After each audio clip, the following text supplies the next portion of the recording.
Vous savez pas?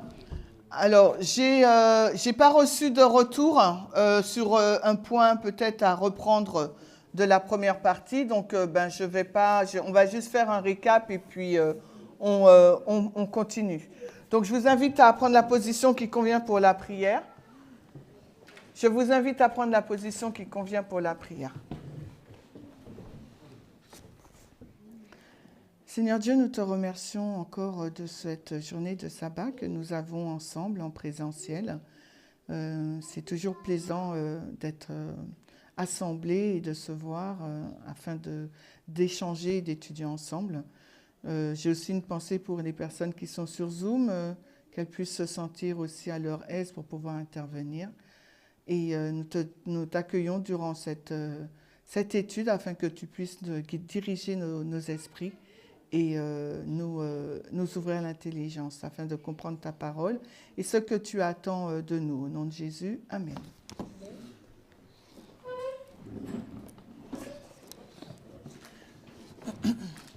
Donc, on prend le PowerPoint.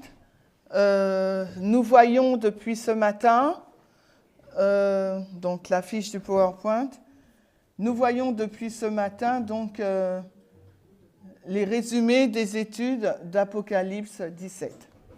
Donc ces études, c'est la partie de celle présentée par l'ancien Parmenter, qui pour moi commence donc au mois de juillet de cette année jusqu'à nos jours.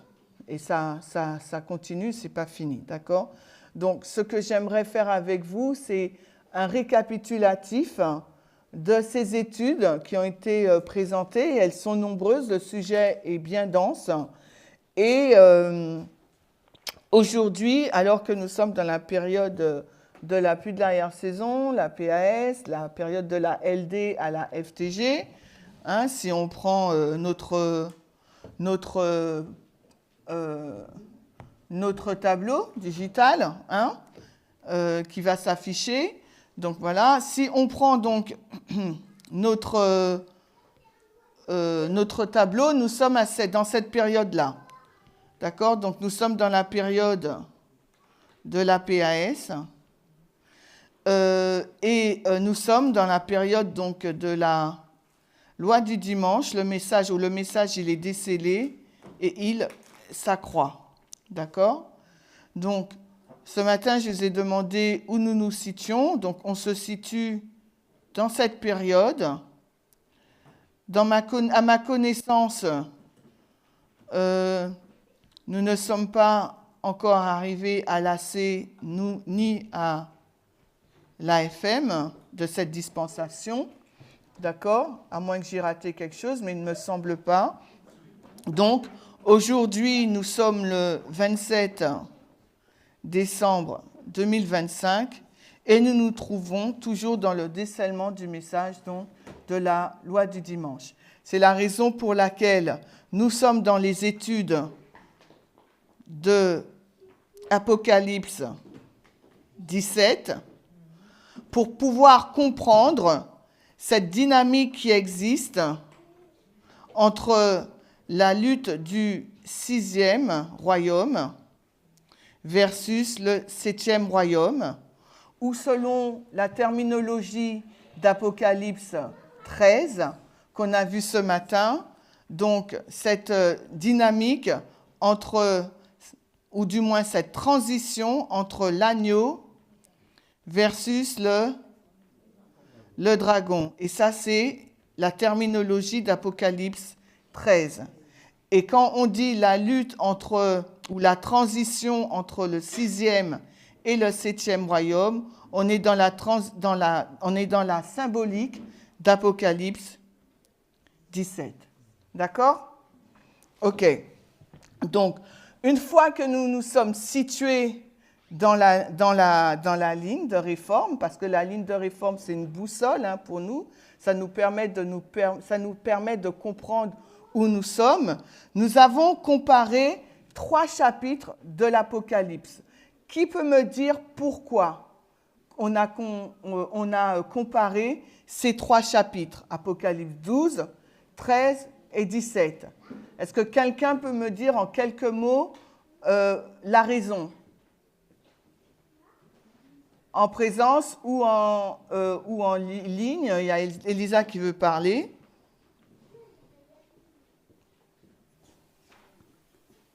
Un élément que je voudrais présenter, c'est peut-être pas le seul, mais celui auquel je pense, c'est que c'est les 3 chapitres dans Apocalypse qui reprennent vraiment toute l'histoire avec les royaumes, les bêtes, et donc qui reprennent l'histoire dans le passé et dans le futur, d'où est-ce qu'on est.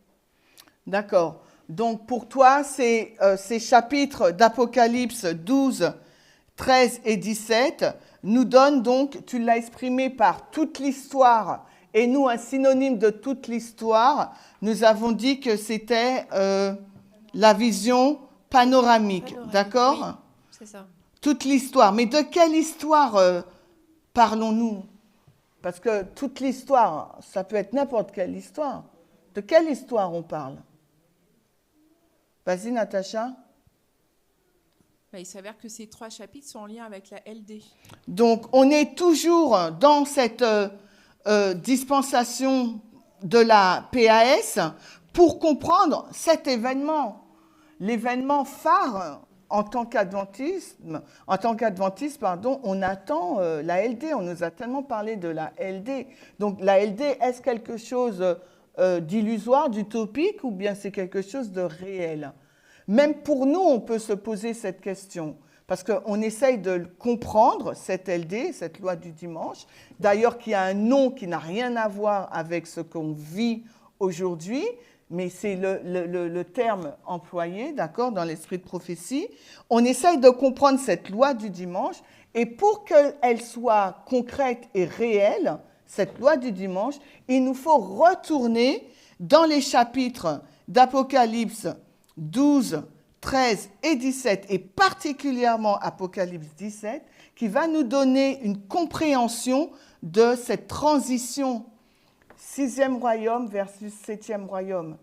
Pourquoi? On ne l'a pas vu ce matin, mais on a vu cette donnée anciennement. Le 7e royaume représente quoi? Ou le chiffre 7 représente quoi? C'est quelque chose qu'il nous faut revoir, peut-être.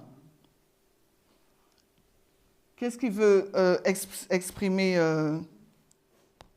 une pensée?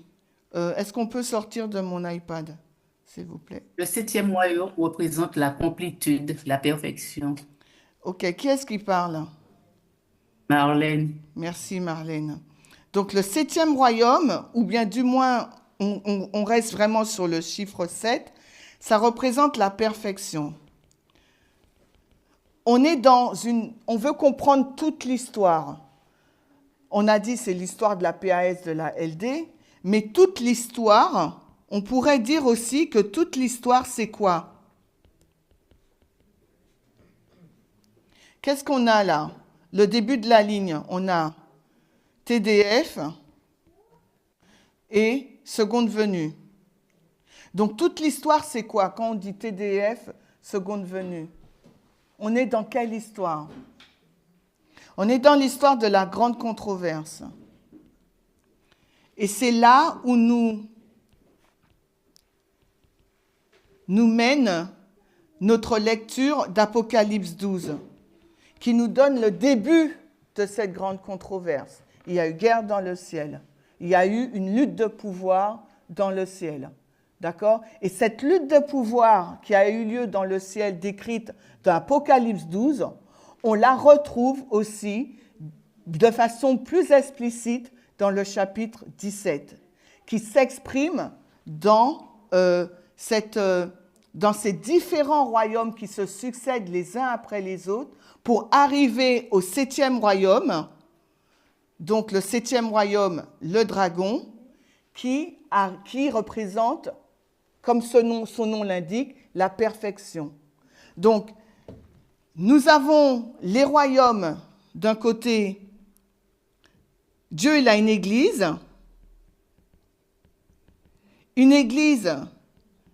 qui veut amener à la perfection ou à une restauration, d'accord, pour que cette église puisse lui ressembler.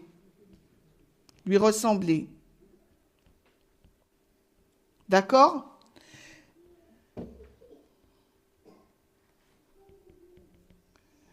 Mais nous sommes dans une grande controverse. Donc Satan, lui aussi, il n'a pas, lui, une église, selon la terminologie d'Apocalypse 17. Satan, lui, il a des royaumes. D'accord? Et ces royaumes, ils se découlent de 1 à 7. Et le 7e va aussi atteindre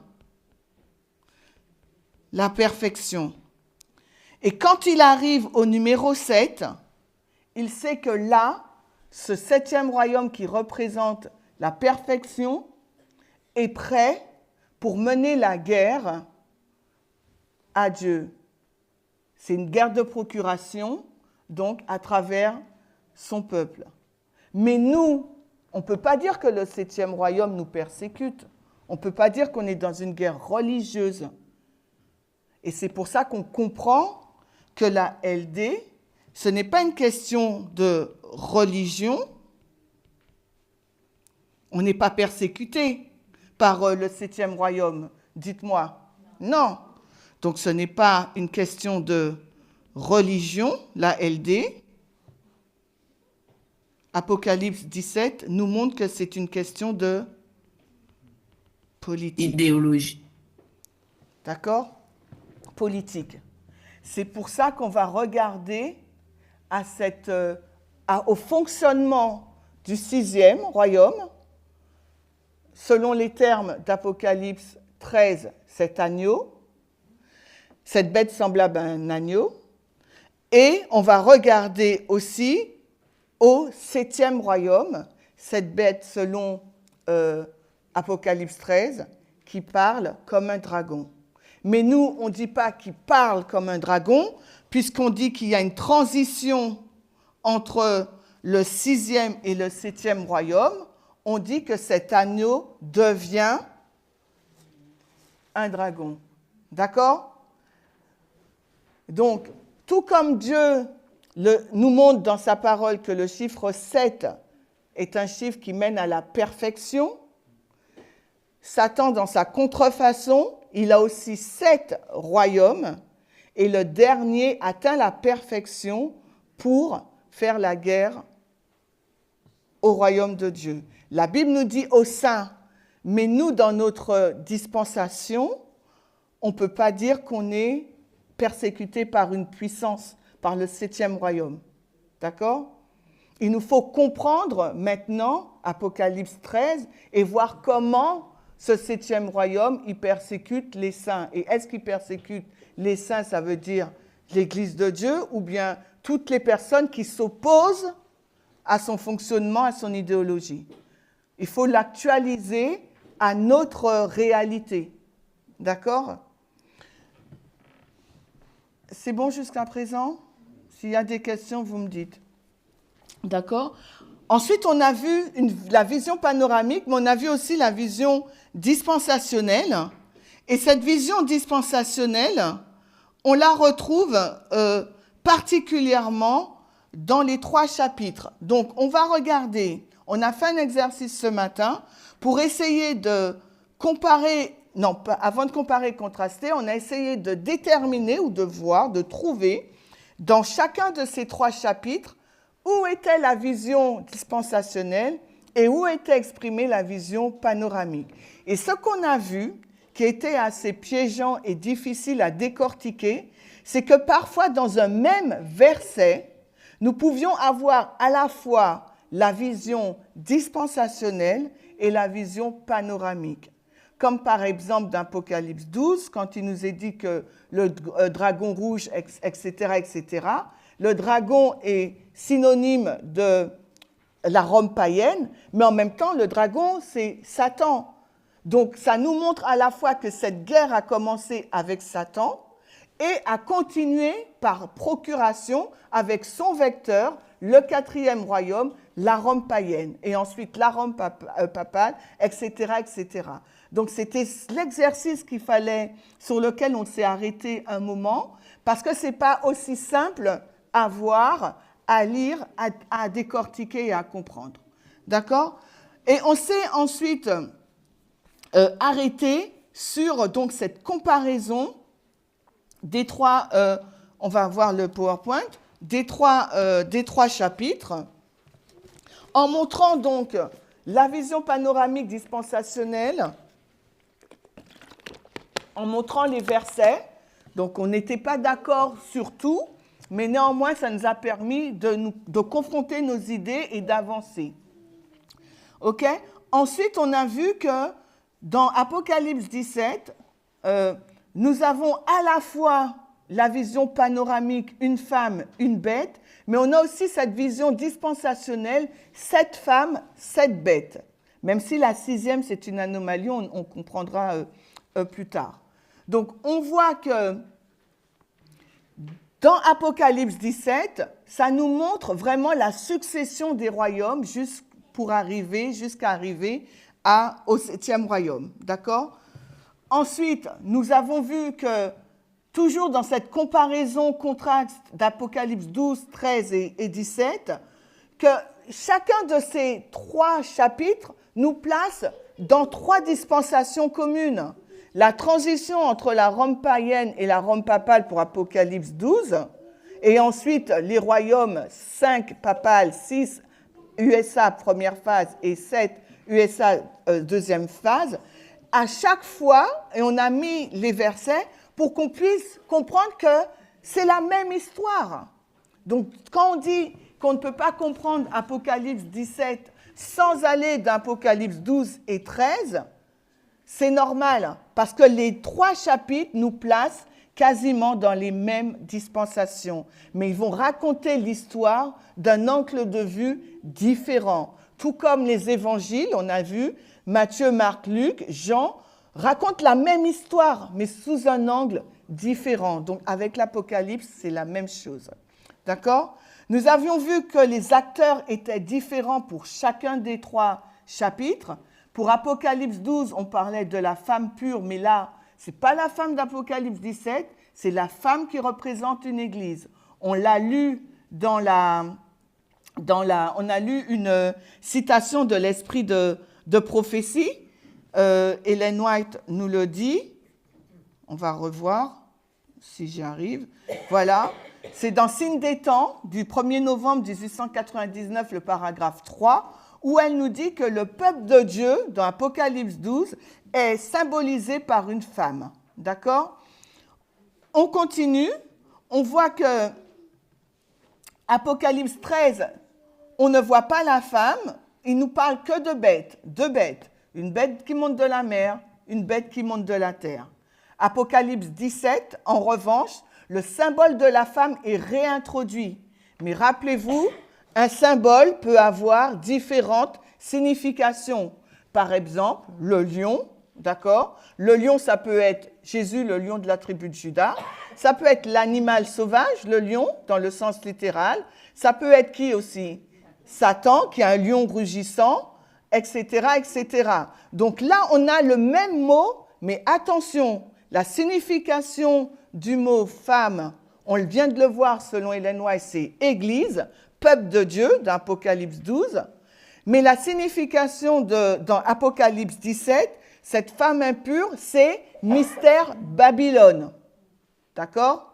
Donc, il faut qu'on comprenne c'est qui mystère Babylone. Et cette femme, elle contrôle, puisqu'elle est assise sur une bête.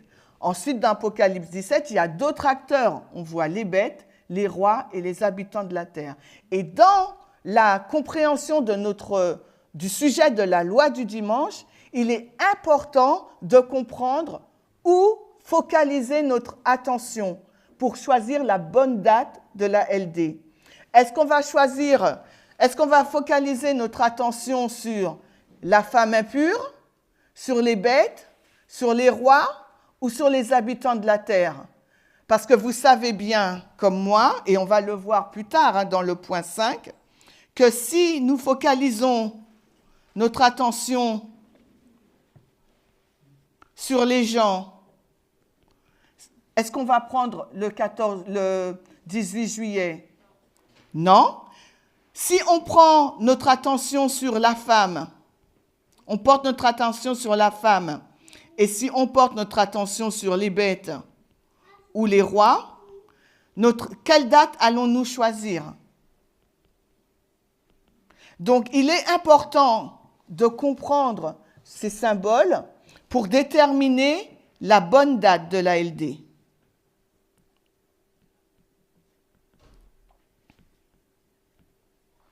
C'est la raison pour laquelle on passe du temps à décortiquer Apocalypse 17 et à faire cette comparaison-contraste entre Apocalypse 12, 13 et 17 pour comprendre la dynamique qu'il y a autour de ces chapitres et qu'on soit sûr de la date qu'on choisit, de l'histoire qu'on prend pour la LD. Si nous disons que la LD, c'est une question de, comme vous le voyez là, chute du 6e royaume et montée du 7e royaume, c'est la lutte de pouvoir entre le 6e et 7e royaume, faut-il concentrer notre attention sur les gens? Si on parle de lutte de pouvoir entre deux puissances, ça veut dire qu'il nous faut concentrer notre attention sur la femme, la bête et les rois. D'accord? Donc, on a continué. Je ne sais pas si je vais trop vite, si c'est bon pour ce résumé. Ça va? On a continué toujours à montrer que dans cette comparaison Apocalypse 12, 13 et 17, qu'il y avait donc 3 femmes mentionnées. Dans Apocalypse 12, on nous mentionne une femme pure. Et on a lu la citation dans Signe des temps que ça signifie le peuple de Dieu. D'accord? Donc l'Église. OK? Donc on voit la lutte de l'Église avec le dragon. Satan dans un premier temps, le symbole du dragon, et la Rome païenne dans un deuxième temps. Mais cette histoire nous ramène jusqu'à nous, à notre époque. Dans Apocalypse 13, le symbole de la femme n'est pas mentionné, il n'est mentionné que des bêtes. La bête de la terre, la bête de la mer et la bête de la terre. D'accord? L'histoire nous raconte les actions de la 7e bête. D'accord? À partir du verset 11, on voit la transition entre l'agneau et le dragon, puis on voit tout ce qu'elle fait, toutes ses actions. Ensuite, dans le chapitre 17, là, on comprend par rapport à la méthodologie si nous avons une femme impure, mauvaise, prostituée, sous le symbole d'une prostituée, donc mauvaise, mystère Babylone, ça veut dire en comparaison-contraste, puisqu'il y a une anomalie dans les différents royaumes. Dans le royaume 6, il y a une anomalie. D'accord?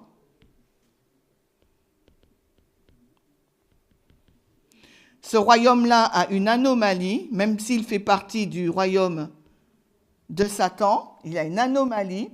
Donc, il nous faut comprendre pourquoi il y a une anomalie dans ce 6e royaume. C'est la raison pour laquelle, avec la méthodologie et la logique, on s'est dit que s'il y a une mauvaise femme qui est assise pour contrôler et amener les rois à faire de mauvaises actions, si le 6 fait de bonnes actions, puisque c'est un agneau, selon la terminologie d'Apocalypse 13, et Ellen White nous dit qu'il a fait de bonnes choses, constitution, etc. Donc, cette bête, 6e bête, doit être chevauchée par une bonne femme qui l'influence correctement. OK? Je crois que c'est là où nous nous sommes arrêtés ce matin. Est-ce qu'il y a des questions avant que nous continuons. Est-ce qu'on peut mettre le PowerPoint, s'il vous plaît? Ok, donc je vais enlever ça. Ah mince. Est-ce qu'il y a des questions, des commentaires? C'est vraiment, c'est le moment de pouvoir échanger ensemble. Hein. S'il y a quelque chose que vous n'avez pas compris, vous voulez que je reprenne, c'est le moment. C'est bon? Ok, donc maintenant on va passer au troisième point. Je vous rappelle nos 5 points. Nous avons vu premièrement où nous nous situons sur la ligne, d'accord, le point 1. Nous avons vu le point 2, la comparaison d'Apocalypse 12, 13 et 17 en première partie, ok? Donc revoir les différentes étapes de l'histoire, de la fin de la grande controverse. Et maintenant nous entrons donc dans le point 3, identifier la femme et la bête. Donc d'église, nous sommes passés à une entité ayant une idéologie. Qu'est-ce que ça veut dire?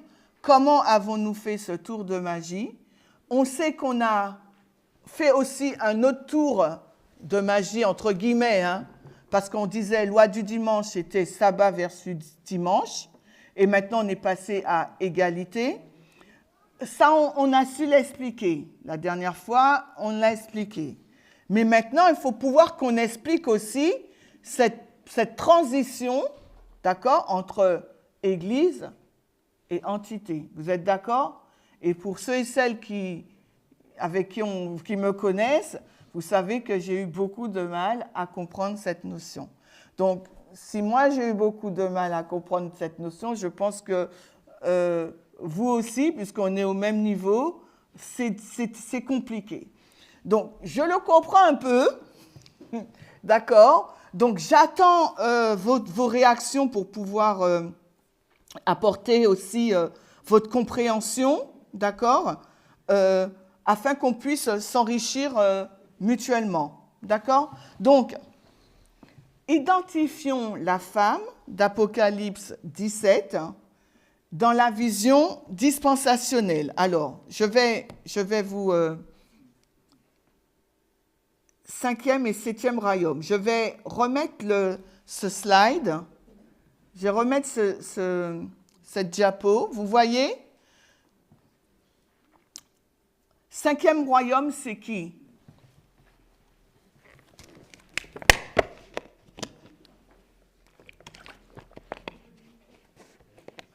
Qui veut parler? Levez la main. 6. La Rome papale. La Rome papale. Donc, la Rome papale, c'est tout ce que tu peux dire? Oui, de 538 à 1798. D'accord, ok. Le 7e royaume, c'est qui? Les USA. C'est trop vague maintenant. On ne peut plus donner une réponse Ouais, comme ça. la bête qui monte de la terre. Elle a deux Donc, phases. donc c'est l'agneau déjà. Je t'écoute, hein? Non, pas l'agneau.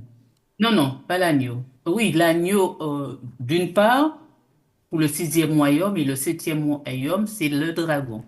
Alors là, nous, on va essayer d'identifier. Alors, on va identifier la femme dans le 5e royaume et le 7e royaume. D'ailleurs, pourquoi je me focalise sur ces deux royaumes? Pourquoi? Pourquoi? Déjà qu'on soit, avant d'avancer, qu'on comprenne pourquoi je me focalise sur ces deux royaumes.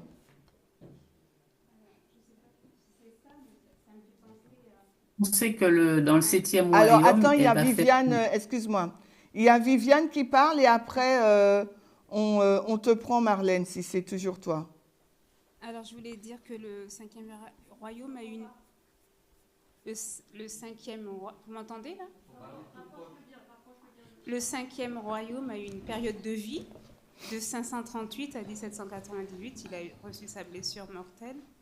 Et ensuite, je pense que le 7e royaume va ressusciter en fait l'état d'esprit du 5e royaume. C'est ce qui me vient à l'esprit. Quelqu'un d'autre? Alors, ce que je voulais dire pour suivre Viviane, c'est que le 7e royaume va faire une image du 5e royaume. Alors, si on parle français, comment tu exprimerais ça dans des termes courants, un langage courant? Il y a une résurrection Voilà. du 5e royaume. Voilà, On donc- sait qu'elle est morte. Ok, donc là, il y a une résurrection. Maintenant, est-ce qu'on peut me donner un verset? Parce que je ne sais pas si tout le monde suit. Donc, moi, je vais vous donner le verset d'Apocalypse 17, le verset 11, pardon. D'accord? Qui exprime ce que Viviane et Marlène viennent de dire.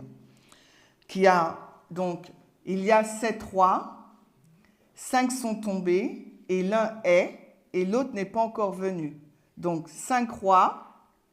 Donc si on retourne à notre diapo. Si on retourne à notre diapo. Ah, c'est pas celle-ci. Alors, attendez, je suis où? Parce que j'ai deux. Si on retourne à notre diapo, donc 5 rois, donc Babylone, Médo-Perse, Grèce, Rome païenne, Rome papale, sont tombés. Sont tombés, ça veut dire sont plus là. Un est, donc après le 5e, 6e, donc la phase agneau, et l'autre, qu'est-ce qu'ils disent? Et l'autre n'est pas encore venu. D'accord? Maintenant, donc l'autre, c'est le 7e. On s'arrête là dans le verset. Maintenant, vous allez me dire, il faut quand même qu'on se situe. Mais ça sera notre point 4. D'accord? On va y aller, je veux vraiment y aller point par point.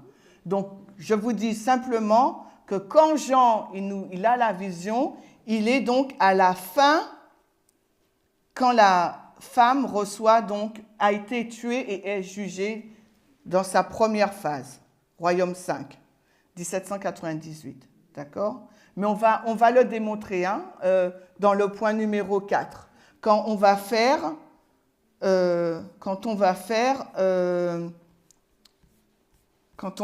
prendre ce point-là, les deux structures, le point 4, on va démontrer ce que je viens de dire. Mais pour le moment, je le dis simplement, on va le voir plus tard. On se focalise sur la femme pour le moment. D'accord? On ne rentre pas encore, Jean il est situé là, on va étape par étape. Sophie?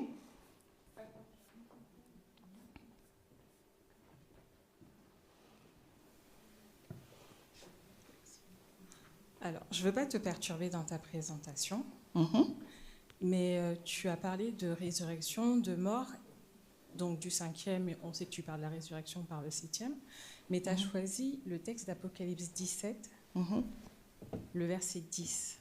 11. Au tableau, j'ai écrit 11. Oui, je voulais lire après le 11, mais c'est le 11. Là, j'ai été perturbée parce que j'allais te dire, moi, dans ce texte-là, je ne vois pas en quoi on pourrait voir une mort et une résurrection du 5e et du 7e. C'est pour ça que j'étais un peu...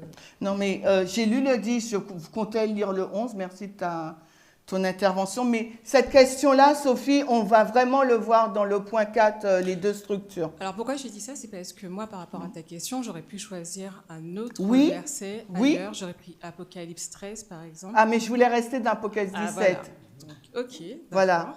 Mais dis-nous ton verset d'Apocalypse 13, mais moi, je regarde le titre. Mais Apocalypse 13, c'est quand il disait de faire la copie de la première bête. Donc, c'est là où je voyais la résurrection. D'accord. Et après, dans Apocalypse 17, moi, je le comprends, c'est quand on comprend que la bête est morte pendant le 6e royaume et qu'il y a quelque chose qui va qui va se reproduire au 7e par rapport au 5e. C'est pour ça que je n'aurais pas choisi sur le coup ce verset-là, mais plutôt un autre. Tu aurais choisi pas le 11 alors? Oui, j'aurais choisi celui où on dit que la bête est morte pendant le 6e royaume. D'accord. Il y a, donc je mets le 13 aussi, d'accord? D'accord? Je mets le 13 aussi. C'est bon? Est-ce qu'il y a d'autres personnes qui souhaitent intervenir ou poser une question ou faire un autre commentaire? Donc, on est dans le chapitre 17, d'accord? On reste dans le chapitre 17 pour identifier la femme. Puisque dans le chapitre 13, on a vu que si on reprend, l'histoire de la femme n'est pas racontée. C'est l'histoire de la bête de la terre et la bête de la mer, ok? Donc, la femme n'est pas. Nous, on veut comprendre cette lutte de pouvoir entre le 6e et 7e royaume et le contrôle qu'exerce cette femme et qui est cette femme. Nous, c'est ça. Donc, identifier la femme. OK? Donc, et on a commencé, j'ai plus de son, on a commencé ces études pour identifier la femme et la bête en Slovaquie. Donc, à partir de maintenant, sur les diapos, vous allez voir les flyers, les couvertures, les vignettes. Comme ça, si vous voulez revenir dans ces études, vous pourrez, d'accord? Donc, à partir de juillet, on a commencé à identifier, à parler de cette femme d'Apocalypse 17. Donc, il nous a fallu 10 classes, je ne sais pas si vous avez suivi, 10 classes pour pouvoir comprendre quelle est cette femme. Donc, si nous allons je vous invite à aller dans Apocalypse 17, et est-ce que vous êtes en mesure de me donner des caractéristiques de cette femme? Avant de pouvoir l'identifier, listons ensemble certaines de ses caractéristiques. Je vous écoute.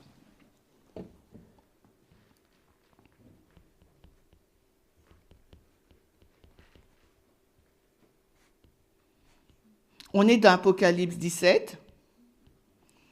Est-ce que vous pouvez me lister certaines de ses caractéristiques? Au moins 3.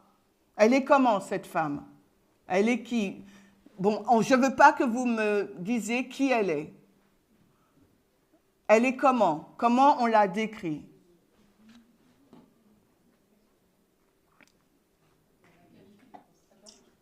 Alors, personne? Elle est une prostituée. Alors, c'est une prostituée, ok?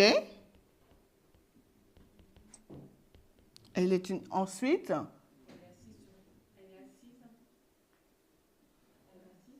On n'entend pas le son. Elle est assise sur une bête. Donc, les caractéristiques, assise sur une bête. On ne définit pas, on ne donne pas de définition pour le moment, on liste les caractéristiques. OK? Ensuite. Elle est ivre, ivre du sang des saints. Elle est ivre. De sang. OK? Ensuite. Est-ce qu'on s'arrête à 3 ou vous voyez autre chose? Vadim a levé la main.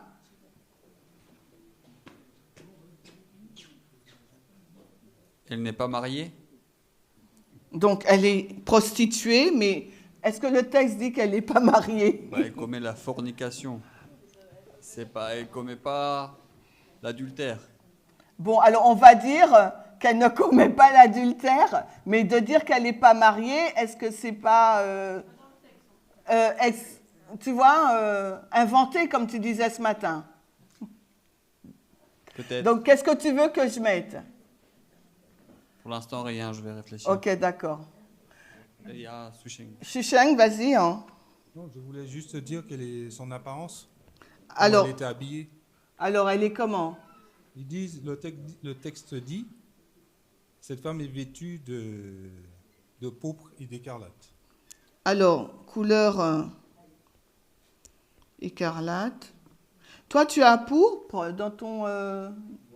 Ah ouais. Ok. Et couleur écarlate, et quoi, t'as dit? Et des bijoux, c'est ça? Précieux. Pourpre. C'est ça, pourpre. J'ai purple in mind, mais pourpre. R-E, merci. Pourpre, ok. Et il n'a pas parlé de bijoux, non? Ou c'est moi qui... Il a parlé non de pierres précieuses. Voilà, et Le or. père. Ok. Mais Rosemary... Elle porte une coupe dans la main. Ok, donc... Je veux mettre Babylone, Mystère Babylone. Mystère Babylone, oui, son nom, c'est super important. Merci. Je ne sais pas qui a dit Mystère Babylone, merci. Rosemary. Ben voilà, je me disais, elle était où, Rosemary? Ok. C'est moi. Et c'est ce que tu voulais dire, Johanna? Ok. Et elle a une coupe aussi dans sa main. Il l'a dit, coupe de vin, Robert. On va s'arrêter là. La mère des impudiques. Elle est aussi assise sur des os. Et on va s'arrêter là. Elle est assise sur des os. OK? On n'essaye pas de trouver la signification, le symbolisme de toutes ces caractéristiques. Ce n'est pas ce que je veux faire dans cet exercice. Ce que je veux faire dans cet exercice, c'était juste lister les caractéristiques, qu'on ait à l'esprit tout ce qu'elle est et comment on nous la présente. Et dans toutes ces caractéristiques, moi, il y en a 3 qui m'intéressent. Et je vais mettre une coche à côté. Donc, c'est prostituée, assise sur une bête, Mystère Babylone et 4, pardon, ivre du sang des saints. Pour moi, c'est tout. Toutes ces 4 caractéristiques me suffisent pour identifier cette femme. D'accord? Pour le moment. Maintenant, on met ça de côté. D'accord? On passe au PowerPoint. On passe au PowerPoint. Ce que vous avez décrit, ce que vous avez listé, je l'ai décrit. Et le seul mot qu'on n'a pas dit, mais Vadim l'a dit, mais c'est rétracté et que moi j'ai mis, c'est qu'elle c'est une forniqueuse. D'accord? Donc, elle commet la fornication. Vadim s'est rétracté. Je ne sais pas pourquoi, il s'est rétracté.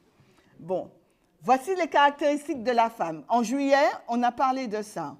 Mais bien plus, on s'est demandé que signifie la femme. Alors, comment on s'y est pris? Quand vous voulez savoir la signification d'un mot, d'un terme, qu'est-ce que vous faites? Pour vous, ou bien, une autre question, pour vous, la femme signifie quoi? Peut-être que c'est plus simple. Signification de la femme pour vous. Pour vous, une femme, c'est quoi? Quand vous voyez le mot femme dans la Bible, que ce soit dans Apocalypse 17 ou ailleurs, pour vous, la signification d'une femme, ça serait quoi? C'est une église. Église. Femme égale église. Est-ce que vous avez un texte ou comment vous arrivez à ça? Comment vous arrivez, parce que peut-être il y a des personnes qui ne savent pas, comment on arrive à ce qu'une femme égale une église? Alors, je vais y aller parce que je vous prends 2 cours. On prend le PowerPoint, s'il vous plaît. Avant, donc c'est pour ça que je mets avant, nous comprenions que la femme est le symbole d'une église. Donc, je vous ai mis 3 textes. OK? Si on va d'Apocalypse 19:7, vous me dites si vous êtes d'accord ou pas avec mes textes. On dit que le mariage de l'agneau est venu et son épouse. D'accord? Donc, Mais si on prend Apocalypse 2, 18, on voit que cette église Thyatire, elle a un nom, c'est une femme, Jézabel. D'accord? Si on va dans Apocalypse 12, 1, on voit que la femme aussi, c'est une église. On a vu le texte dans l'esprit de prophétie. Mais le texte, pour moi, par excellence, d'accord? S'il fallait que je prouve que la femme, c'est égal à une église, j'aurais été dans Éphésiens 5, 22, 25 et particulièrement le verset 25.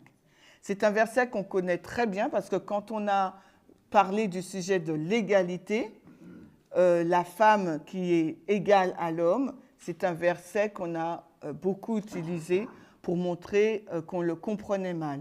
Donc, femmes, soyez soumises à vos maris comme Christ est soumis à l'Église, etc. Donc, ce verset-là, si on prend donc ce verset, on comprend que femme égale épouse de l'homme et que l'Église est l'épouse de Jésus. D'accord? Donc, le mot femme et Église, c'est un mot interchangeable.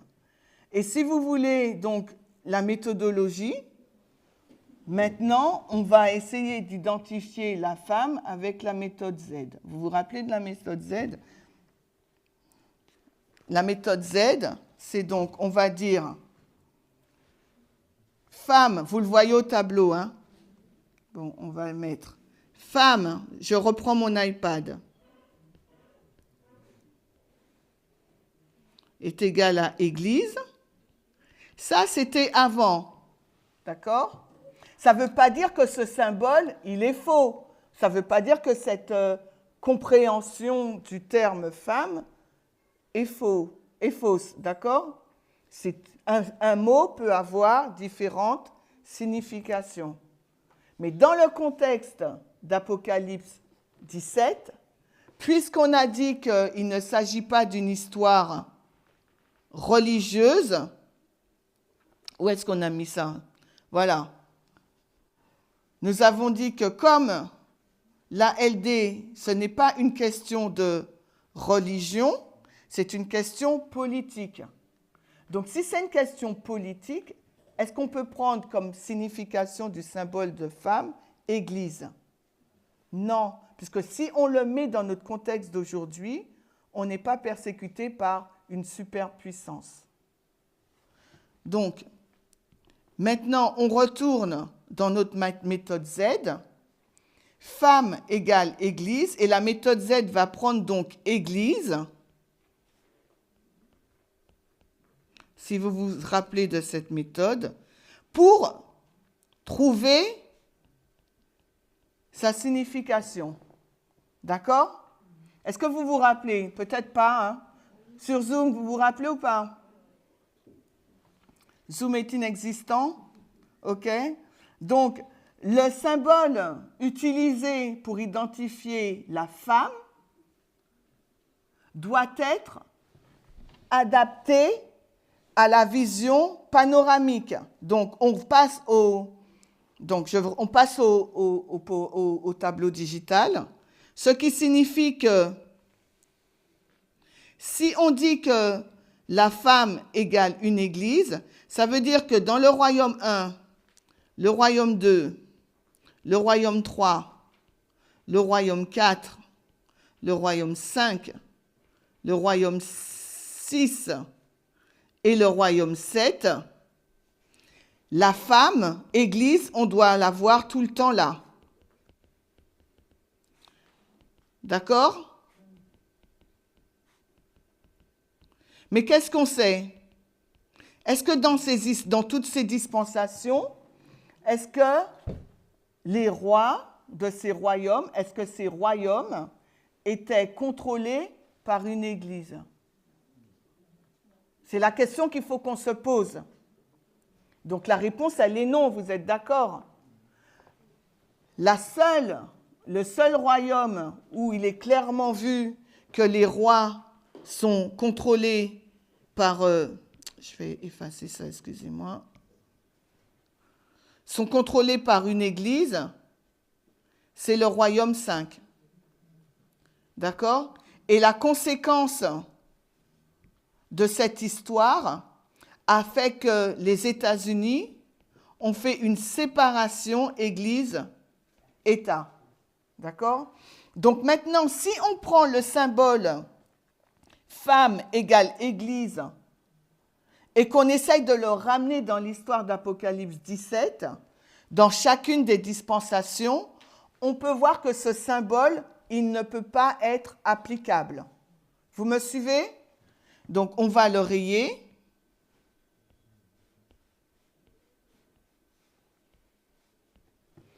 OK?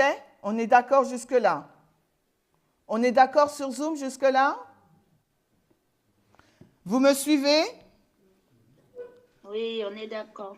Merci, parce qu'il me faut un répondant, sinon je ne sais pas si on me suit ou pas. Donc, ça veut dire qu'il nous faut trouver un terme qui puisse être adapté pour la vision à la fois panoramique de 1 à Z, de A à Z, pardon, ou de 1 à 7, et la vision dispensationnelle du royaume 1, du royaume 2, du royaume 3, jusqu'au royaume 7. C'est pour ça qu'on a passé du temps ce matin à comprendre, on passe au PowerPoint, à comprendre le PowerPoint, les visions dispensationnelles, la vision dispensationnelle et la vision panoramique. Pour que le terme, si on met dans la vision panoramique une femme, une bête, on ne peut pas mettre une église, puisque ça ne cadre pas. Si on met aussi dans la vision dispensationnelle en bas une femme égale une église, ça ne cadre pas parce que dans le 6e royaume, l'église ne gouvernait pas, ne contrôlait pas les États-Unis. Il y avait une séparation église-État par rapport à ce qu'ils ont vécu en Europe. Ils ont voulu se détacher de ce système de fonctionnement, de ce mode de fonctionnement. D'accord ? C'est pour ça qu'il nous faut comprendre, il nous faut avoir donc un terme générique qui explique ce qu'est cette femme. Jusque-là, c'est bon? Quel est ce terme? Et c'est là que c'est compliqué. Pour le comprendre, on va, comme on a vu tout à l'heure, même si on n'est pas rentré dans le 5e royaume et qui ressuscite dans le 7e, on l'a juste énoncé, parce qu'on va vraiment le voir dans le point 4, avec les deux structures Ésaïe versus Paul. D'accord? On va retourner dans cette 5e dispensation qu'on connaît plus ou moins bien. On sait que c'est les 1260 années de la Rome papale. Donc, dans cette période, ne montrez pas le PowerPoint, s'il vous plaît. Ne montrez pas le tableau. Il faut que j'efface quelque chose. Dans cette période, qu'est-ce qui s'est passé? Comment vous décrirez cette église? On est dans le 5e royaume, pardon. Excusez-moi, je suis peut-être pas claire. Là, dans le 5e royaume, on sait que c'est une femme, une église, en l'occurrence la papauté, qui chevauche les rois européens. D'accord? Cette femme... L'église apostat? Pardon? Qui a parlé? C'est Sonia. J'ai dit, est-ce que ce n'est pas l'église apostat? Ça veut dire quoi, l'église apostat? Babylone. L'église de... Je ne veux pas dire... comment je peux expliquer? Apostat, c'est qui ne fait pas partie de Dieu, quoi. Oui, mais qu'est-ce qu'elle a fait, cette église apostat, puisqu'on a dit que c'était la Rome papale? Oui, mais c'est la mauvaise... Comment, peut-être ma question, elle n'est pas claire. comment cette femme, ou par quoi cette femme contrôlait-elle les rois? Une réponse basique. Hein, si on est... Bon, alors je vais vous dire, peut-être je formule mal. Donc cette femme, d'accord, elle avait une idéologie. Donc cette femme, elle avait une religion, si vous préférez. Donc, d'accord, la femme, elle, d'Apocalypse 17.2, cette femme qui contrôle les rois, elle a une idéologie. On sait qu'elle est dans la période 538 à 1798, parce qu'on prend, en première partie, c'est Natacha qui l'avait dit, on prend le symbole du désert. Quelqu'un avait dit qu'on prenait le symbole écarlate ou sang pour montrer qu'elle était en fin de règne et qu'on était dans cette période des 1260 années. D'accord? Donc cette femme, elle possédait une idéologie qu'elle avait répandue. D'accord? Donc cette idéologie qu'on appelle idéologie, c'était une religion. On l'a vu avec le délit, la semaine dernière, ou il y a 2 semaines, avec Michael et Eric. Donc on est passé d'une religion, le paganisme, pour laisser la place à la chrétienté, d'accord? Ou au catholicisme, comme vous voulez. Donc, la religion, là, c'est ça l'idéologie. Parce qu'une idéologie, ça peut être une culture, ça peut être une vision d'une chose, ça peut être une religion, d'accord? Et cette religion, on connaît l'histoire, elle l'a passée, elle a influencé les rois avec cette religion, et ensuite les rois, elle a influencé qui? Les habitants de la terre. On est d'accord avec cette histoire? J'ai rien inventé? D'accord? Vadim.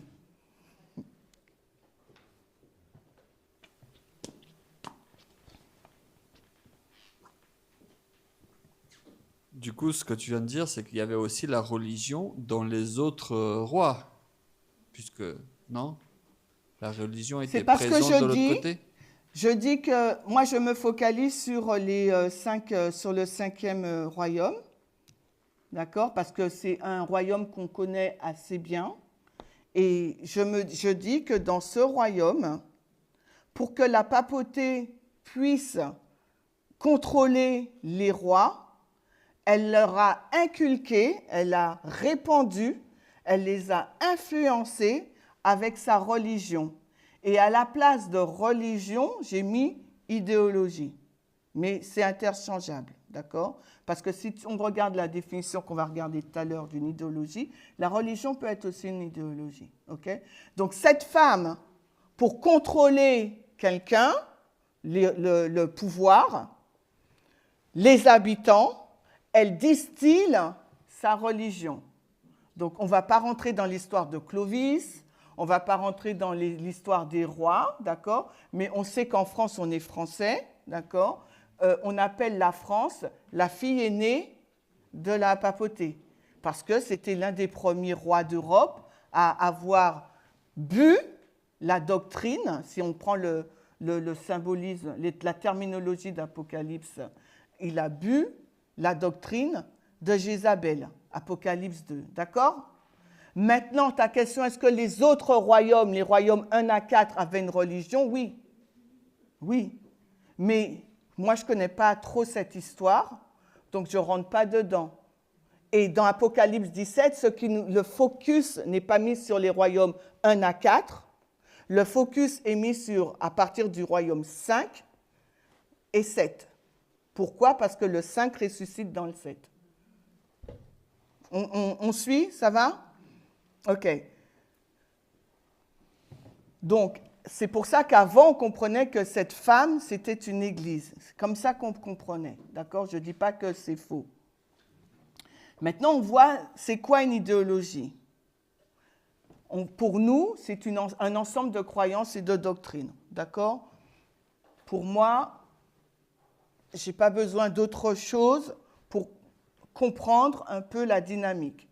Parce que quand je prends cette définition, un ensemble d'idées, de croyances et de doctrines, religieuses ou politiques ou autres, je comprends que cette idéologie, elle est intégrée dans quelque chose ou dans quelqu'un, d'accord, qui va m'influencer.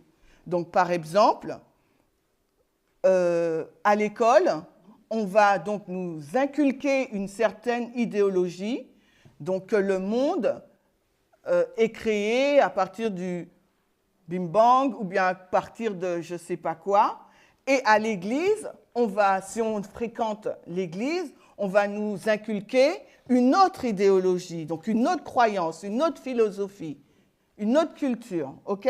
Si je suis un autre exemple française, donc mes parents vont m'inculquer une culture ou une idéologie française, à la française, la bienséance, la façon de dresser la table, de manger, etc.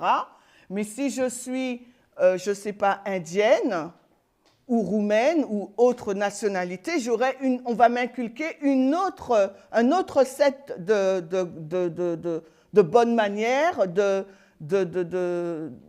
une langue, une croyance, etc., etc. Vous comprenez le concept, d'accord ? Voilà.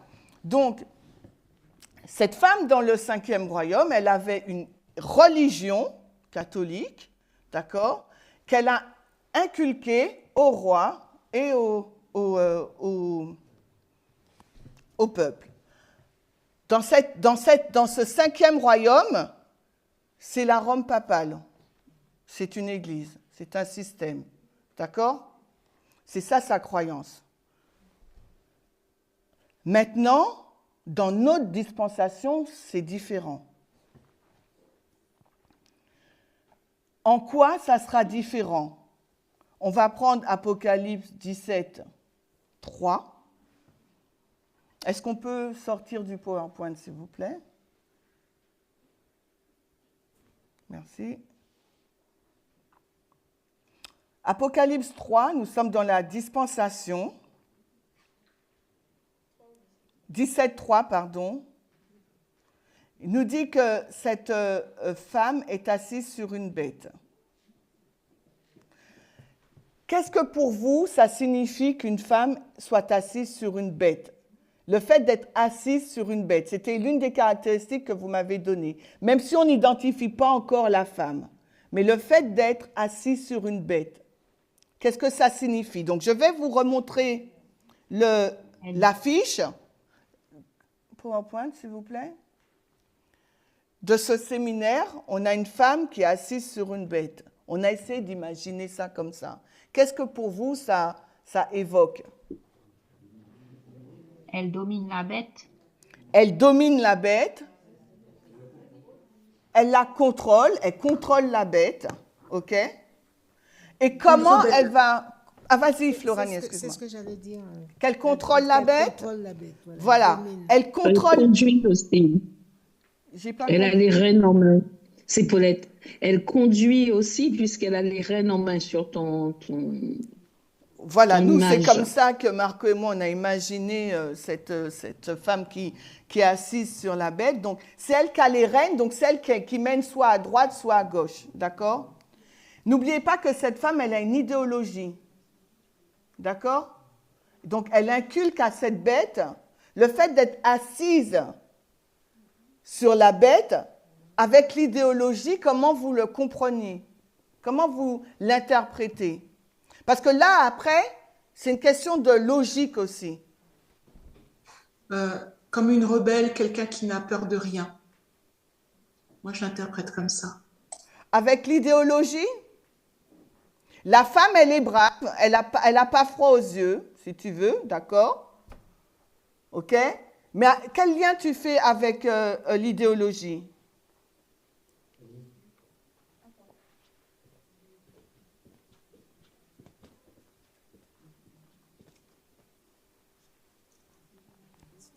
Est-ce qu'on peut enlever le diapo, s'il vous plaît ?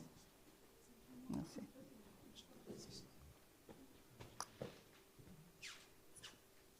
Je disais, elle l'instruit. Il y a l'idée d'instruction. Il y a l'idée d'instruction, d'accord. Donc, c'est une femme qui va... Cette femme, donc, elle va contrôler, façonner l'autre, la bête. Donc, non, ça ne va pas. La femme, elle contrôle. Elle façonne, d'accord? Elle impose aussi. Alors, je mets point d'interrogation à imposer, parce que dans cette relation, quand on va arriver, on va voir si elle impose vraiment. Donc, elle oriente, elle contrôle, c'est que des synonymes, donc c'est bon. Le lien avec idéologie que moi je fais, c'est que si la femme a une idéologie, ça veut dire qu'elle a une certaine volonté. Donc c'est quelque chose, la femme, donc la femme a une volonté car elle a une idéologie. Mais quand tu dis volonté, est-ce que ça veut dire qu'elle a un objectif qu'elle veut mettre en place, un plan qu'elle veut accomplir, et dans ce cas-là, au travers de ce plan, elle va faire passer son idéologie? Quand tu dis volonté, tu veux dire quoi? Alors toi, tu parles d'objectif, d'accord? Est-ce qu'elle a un objectif? La volonté, c'est le centre de la décision. Vous vous rappelez? D'accord? Donc ça veut dire que cette femme, elle peut penser. Donc elle peut mettre en place un plan. D'accord? Elle a un objectif, bien sûr, c'est de contrôler les rois. Mais le terme volonté, elle a une volonté, ça veut dire qu'elle peut penser et qu'elle peut implémenter son idéologie sur la bête. Donc, elle a sa propre personnalité. Si tu veux, on va mettre personnalité. Mais je veux surtout le fait qu'elle pense et agit. Dans le sens de volonté, c'est quelque chose, elle peut... oui, elle a cette idéologie, elle a le pouvoir, la faculté de pouvoir, pas imposer, mais influencer, répandre son idéologie sur les rois et sur les habitants de la terre. C'est une autorité peut-être? Non, ce n'est pas dans le sens autorité, volonté. Ça veut dire qu'elle peut penser, prendre des décisions. C'est dans ce sens-là que je le vois. Pour pouvoir être en mesure de mettre en place son plan pour pouvoir contrôler. Parce qu'une idéologie... Je termine mon point, après garde surtout ta pensée, hein, Sophie. S'il te plaît, garde ta pensée. Je finis le point pour vous... Je vais jusqu'au bout et après on discute. Donc, je vais vous montrer la diapo. Donc, la femme, elle est assise sur une bête. Ça veut dire qu'elle contrôle la bête. Pour pouvoir contrôler la bête, d'accord, elle a une idéologie. Mais l'idéologie n'est pas distincte. Si vous voulez, elle est distincte de la femme, mais ils font un tout. D'accord? C'est par son idéologie qu'elle va contrôler. Mais il y a l'idéologie, mais il y a la femme, d'accord? La femme, elle est au contrôle et elle répand son idéologie. Et pour pouvoir répandre son idéologie, donc on comprend que c'est quelque chose qui peut penser et agir, qui a une volonté, qui a un pouvoir d'action, qui a un pouvoir de pensée, d'accord? Et c'est pour ça qu'on dit que la femme, elle représente quelque chose qui a une volonté, donc... Natacha dit objectif, quelqu'un dit personnalité, elle pense, elle agit, d'accord? Une idéologie, d'accord, ne peut pas faire d'action à elle toute seule. Je peux avoir, mes parents m'inculquent une culture, d'accord, mais cette culture, elle n'est pas dans un vacuum, elle n'est pas dans un vide. Il faut que je l'accepte pour pouvoir la mettre en pratique, d'accord? Pour pouvoir la mettre en action. Donc, pour que l'idéologie puisse exister, il faut qu'elle ait une personne qui a une volonté pour pouvoir la mettre en place. Donc, c'est la raison pour laquelle, la logique, c'est ça. Moi, je vous donne juste la logique. La logique, c'est que L'idéologie, elle ne peut pas exister par elle-même. Elle a besoin d'un vecteur, d'une personne, d'accord, pour pouvoir contrôler cette personne, pour pouvoir mettre en exécution, mettre en pratique son idéologie, à la fois sur les rois et au sein de la société. Donc, la femme, c'est quelque chose qui a une volonté, un pouvoir de pensée et d'action pour pouvoir mettre en place, répandre son idéologie sur les rois et sur les gens. Donc, dans notre histoire, ok, on ne met pas le PowerPoint, s'il vous plaît, du 7e royaume, ok, on ne peut pas, on l'a vu, appliquer le symbole, je retourne on ne peut pas appliquer le symbole de la femme comme étant une église, parce qu'il y a un problème avec le 6e.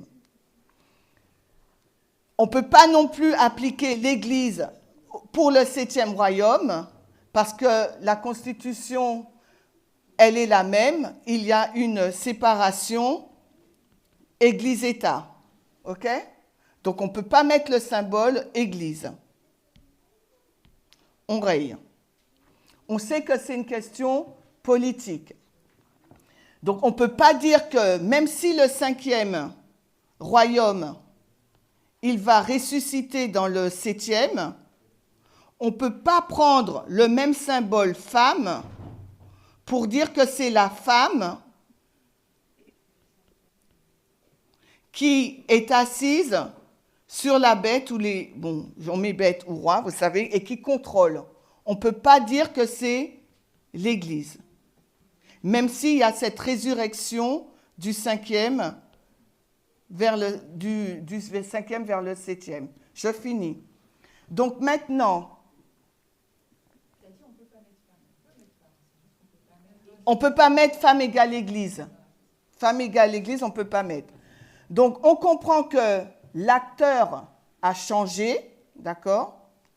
Et c'est pour ça qu'on va identifier, au lieu de dire Église, parce qu'on ne peut pas le mettre dans toutes les dispensations, comme c'est quelque chose qui permet de penser, d'agir et d'implémenter son idéologie sur une autre personne, on va dire que la femme, c'est une entité. Pourquoi on va choisir le mot entité? Parce que le mot entité, là, vous pouvez montrer le PowerPoint. Le mot entité représente... Alors, excusez-moi. C'était ça? Elle a sa propre existence, sa propre indépendance, sa propre volonté. Une entité est un terme suffisamment large pour englober à la fois une personne, une institution, un mouvement, un système qui peut être utilisé dans différentes dispensations et prendre toutes les formes de la femme qui changent dans chaque dispensation. Je reprends. Dans les dispensations 1 à 7, en vision panoramique, on a une femme, une bête. Ça n'aurait pas posé de problème. Mais où on a un problème, c'est qu'on a une vision dispensationnelle. Dans le royaume 1, on a femme, bête, royaume 2, etc., jusqu'au royaume 7. Si nous prenons le symbolisme de la femme comme étant une église, ça marche bien dans le 5e royaume. Par contre, dans le royaume 6 ou dans le royaume 7, le symbole de l'église ne fonctionne pas. On ne peut pas dire que la femme qui chevauche la bête, c'est l'église, parce que dans l'histoire des États-Unis, la Constitution, les amendements, il y a une séparation Église-État. Donc il nous faut trouver un terme générique pour expliquer ce qu'est la femme. On ne peut pas dire église.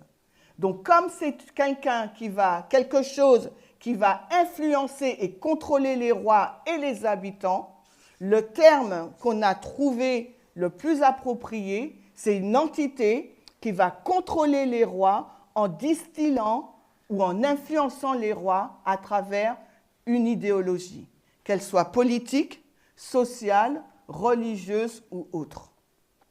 Question. Il y avait Sophie et il y avait Vadim. Est-ce que tu pourrais revenir? Je crois que tu l'as écrit sur ton PowerPoint parce que c'était sur le mot volonté en fin de compte que... Alors, je reviens, mais juste pour terminer, si on reprend notre méthode Z, femme égale Église, et Église, donc c'est comme ça qu'on comprend maintenant, à la place du mot des 2 points d'interrogation que je vous ai mis, on va mettre entité, avec une idéologie. Donc, selon la méthode Z.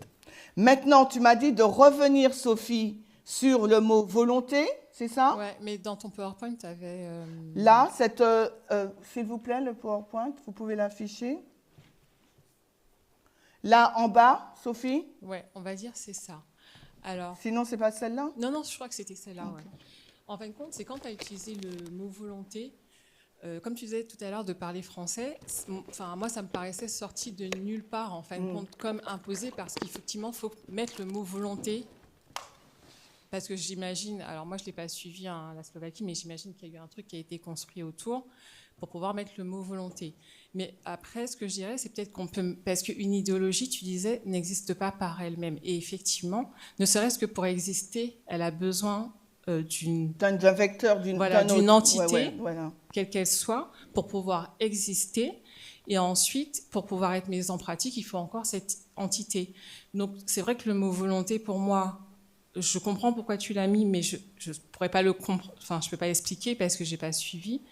Mais ce que je vois comme idée à travers le mot volonté, c'est le fait de s'approprier quelque chose et le fait de le faire vivre. Si tu vois, c'est exactement le mot que tu as dit, c'est-à-dire prendre cette idéologie et la mettre en pratique. Voilà, donc la mettre en pratique, mais ce sur quoi on veut vraiment accentuer notre idée, c'est que elle pense, elle agit et elle l'implémente, elle le met, elle le distille. Oui, donc non seulement elle s'approprie elle la crée, elle se l'approprie et ensuite elle la met en pratique. Et elle influence les autres avec. Oui, le fait de le mettre en pratique, c'est de pouvoir la distiller, la diffuser. Donc toi tu dis... je reviendrai dessus pour comprendre le mot. Oui, mais dis-moi ce que toi tu dis. Tu dis pas penser, agir, tu dis pas volonté, mais tu dis quel terme? Je dis développe son idéologie. Alors j'aime bien le mot créer. Créer et développe. Crée, développe, se l'approprie.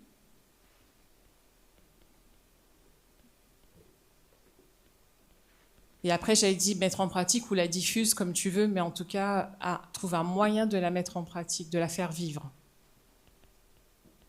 Que ça reste pas à l'état. Un moyen de... Voilà, c'est pour ça que je dis. Parce qu'il ne faut pas que ça reste à l'idée, au stade d'idée. C'est pas inertie, c'est pas quelque chose d'inerte. Voilà. Merci, Sophie. Trouve un moyen de la diffuser, c'est ça? Ok. Quelqu'un d'autre, enrichissez la compréhension parce que c'est pas... Comme je vous ai dit, moi j'ai vraiment eu du mal à saisir ce point. Donc j'aimerais bien qu'on puisse échanger dessus. Alors moi, moi j'aimais bien le terme volonté et je crois que le terme volonté m'a aidé à comprendre ce que ça voulait dire, entité. Parce que quand il a fallu comprendre la différence entre la femme et vraiment ce que c'était l'entité, c'est la définition même du terme entité qui m'a aidé à voir qu'elle pouvait avoir sa propre volonté. Parce que si tu vas dans ton PowerPoint, tu prends la définition. Est-ce que c'est celle-ci? Je ne sais pas si on l'a lu ou on a pris... on a lu celle-là. Ça dit une personne, une institution, un mouvement de système qui peut être utilisé dans différentes dispensations. Non, c'était pas ça. Ou en tout cas, moi, dans la définition que j'avais été chercher, c'est que l'entité pouvait, une organisation, une institution propre. C'est une entité, une organisation, une institution ou un être doté d'une personnalité juridique propre. Elle a sa propre personnalité juridique propre. Ça veut dire, en gros, que elle peut... La différence entre... je ne sais pas comment l'expliquer, mais l'entité peut agir par elle-même. Oui. Donc, elle peut avoir sa propre volonté d'action. Et c'est pour ça, tout à l'heure, je te disais, est-ce que tu mets un plan d'action, un objectif, quelque chose? Parce qu'elle peut penser par elle-même. Et c'est intéressant de se dire que l'entité pense par elle-même. Et donc, elle a aussi sa propre volonté. Elle n'agit pas sous l'influence de quelqu'un. En plus d'avoir son idéologie, elle va agir par elle-même. Et donc, pour moi, le mot volonté collait aussi bien avec le terme entité. Merci. Ça éclaire vos interventions, vraiment enrichit la discussion et éclaire, même moi, m'éclaire encore plus. Donc, n'hésitez pas si vous avez envie d'apporter un commentaire ou pas, ou de poser une question. Johanna, est-ce que ça va? Est-ce que c'est... Ouais, ça va? France-Lise?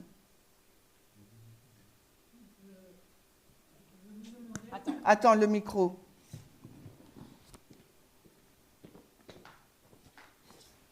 Je me demandais si on pouvait aller jusqu'à dire qu'elle revendique presque cette autonomie d'action. Oui, parce qu'elle est vraiment indépendante. Une entité, c'est quelque chose... La définition juridique nous dit que c'est une personne morale indépendante. Donc, comme elle est indépendante, on peut la juger aussi. Elle est responsable juridiquement. Et ça va dans le sens d'Apocalypse 17. On nous montre le jugement de la grande prostituée. D'accord? Parce que justement, elle est responsable. Vadim, vas-y. Moi, j'ai un petit problème avec le fait que tu dises que c'est... une entité? Une entité ou bien une idéologie. Que la femme... J'ai pas compris une entité et une idéologie. Donc du coup, je retourne sur l'idéologie, église, idéologie, tout ça. Alors ça, la définition du CNRLTL, tu n'es pas d'accord? Non, par exemple, si tu vas dans le tableau que tu avais fait avec les 7 rois, tu peux remonter. Oui, c'est ça. C'est ça.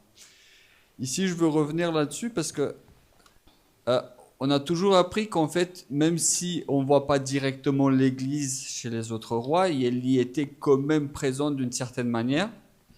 Et d'autant plus que dans le 7e, ou bien l'esprit de prophétie nous parle que lorsque l'Église va s'unir avec l'État pour...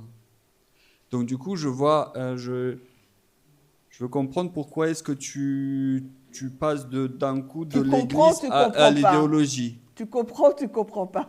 Non, je ne comprends pas pourquoi tu passes de l'Église à l'idéologie alors que on peut voir l'Église chez les autres rois d'une certaine manière, même si c'était une Église païenne, si tu veux, mais c'était quand même une sorte d'Église. Dans le 6e, même si elle n'était pas vraiment présente, elle était séparée, mais il y avait quand même une certaine Église présente.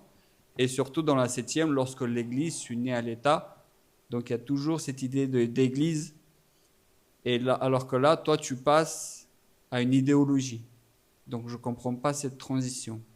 Alors, déjà, je ne veux pas t'offenser, mais tu mélanges un peu les termes et ce que j'ai dit, sans vouloir t'offenser, d'accord? Donc, l'idéologie, donc, est-ce qu'on peut montrer le PowerPoint? Ce qu'on a dit, c'est que sous la Rome papale, le 5e royaume, donc on va remettre, la Rome papale, elle avait une idéologie. Une idéologie, c'est un ensemble de croyances. Donc c'était sa religion, d'accord? Ça, on est d'accord. Donc, on a dit que la femme, la papauté l'Église, avait une idéologie, une croyance, la religion catholique, ok? La chrétienté, selon l'esprit de prophétie. Ensuite, des royaumes. On va prendre, il est où mon fichier? Vous le voyez, voilà. Les royaumes 1 à 4, bien sûr, c'était le paganisme. Ils avaient une religion. Et comme tu le dis si bien, si tu prends Nebuchadnezzar, il était roi, mais il incarnait aussi la religion. Donc la religion et le système étatique ou du roi, je ne sais pas comment le dire, politique, étaient confondus en une seule et même personne. D'accord? Jusqu'à la Rome païenne, surtout au niveau des empires, des empereurs. D'accord? Le César, il représentait tout. D'accord? Le juridique, le religieux, le militaire. Mais quand on arrive à la Rome papale, et c'est pour ça que le schéma d'Apocalypse est intéressant, et même de Daniel, on voit qu'il y a un changement. D'accord? Il y a l'Église d'un côté, l'État d'un autre, et que c'est l'Église qui va contrôler le pouvoir politique. D'accord? Donc, effectivement, la notion religieuse, tu la trouves dans les royaumes 1 à 5, on peut aller jusqu'à 5, mais à partir du royaume 5, il y a un changement. L'Église, elle chevauche, c'est l'Église qui gouverne l'État, alors que dans les 4 premiers, c'était fusionné. D'accord? Le roi avait toutes ses... c'est lui qui contrôlait. Mais là, on voit un changement dans le royaume 5. Et dans notre dispensation 7, dans laquelle nous nous trouvons aujourd'hui, en quoi l'Église contrôle les États-Unis, dis-moi? Où tu as vu ça? Tu vois ça nulle part. Donc tu ne peux pas employer cet argument, amener cet argument pour nous dire que dans le 7e, il y a cette notion d'Église. Surtout que dans le 7e, on sait que il y a cette séparation Église-État depuis la naissance des États-Unis, c'est ce qui fait sa force. Donc, je ne comprends pas pourquoi tu dis qu'il y a ça. Pardon? Vas-y, Sophie. Je suis désolée, moi je dis je ne comprends pas pourquoi il dit ça. Donc tu me dis oui, je comprends. Non, je ne comprends pas. Mon objectif, c'est vraiment qu'on puisse comprendre ce qui est enseigné en ce moment dans le mouvement pour pouvoir suivre et comprendre le développement du message.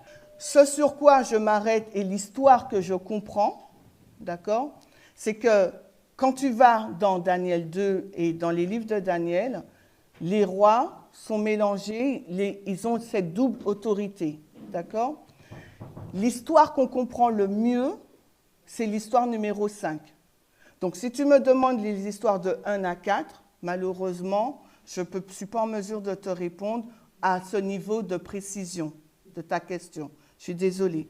Par contre, dans l'histoire numéro 5, on a suffisamment d'éléments pour comprendre que la Rome papale, l'Église, la femme, chevauchait, c'est elle qui dictait les rois, qui les contrôlait. Et je me rappelle une histoire de la grande controverse, peut-être que vous allez m'aider.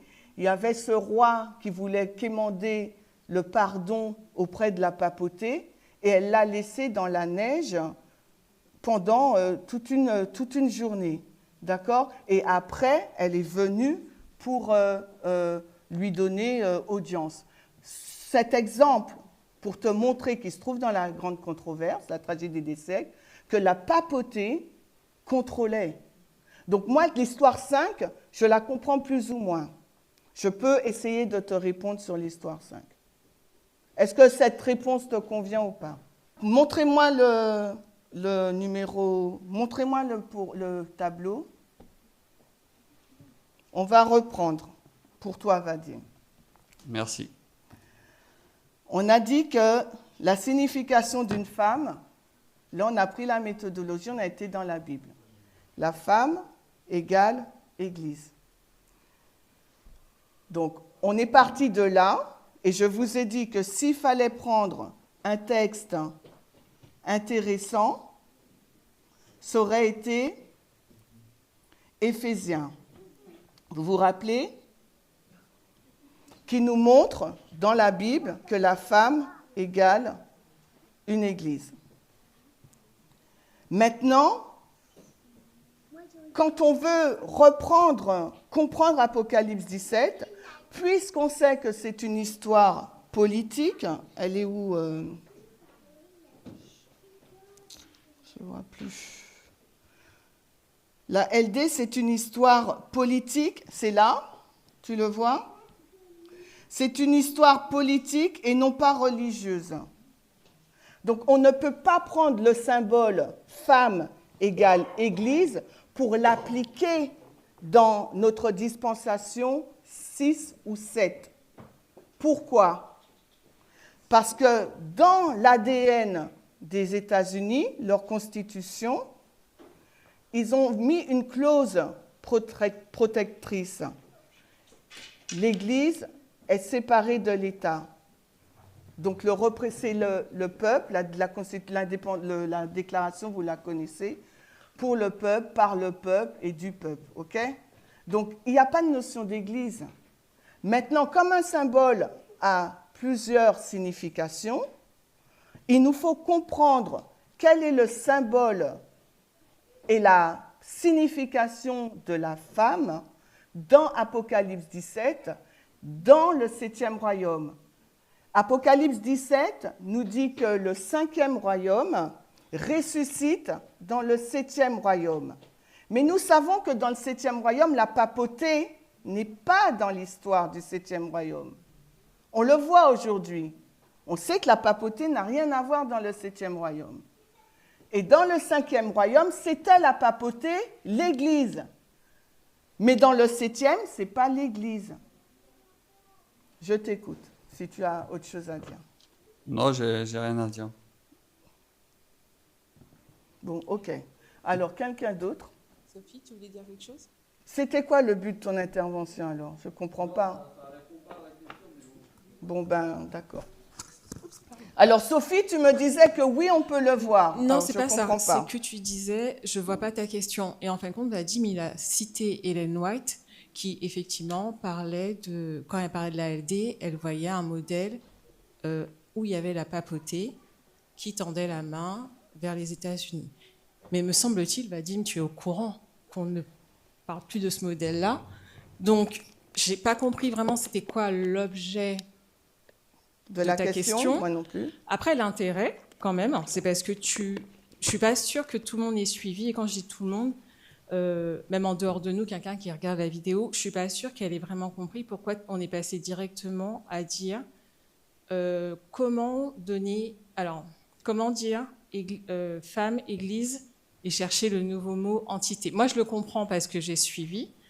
Mais tu as répondu tout à l'heure parce que tu as dit qu'aujourd'hui, on ne voit pas la papauté dans l'histoire du 7e royaume et que tu as dit il y a la séparation Église-État. Donc, tu as emmené, après la question de Vadim, tu as emmené des arguments la troisième fois pour dire qu'effectivement, aujourd'hui, dans le 7e royaume, il ne faut plus qu'on s'attende à voir le modèle d'Ellen White se réaliser en s'attendant à voir la papauté ou une église venir aux États-Unis et s'allier avec l'État.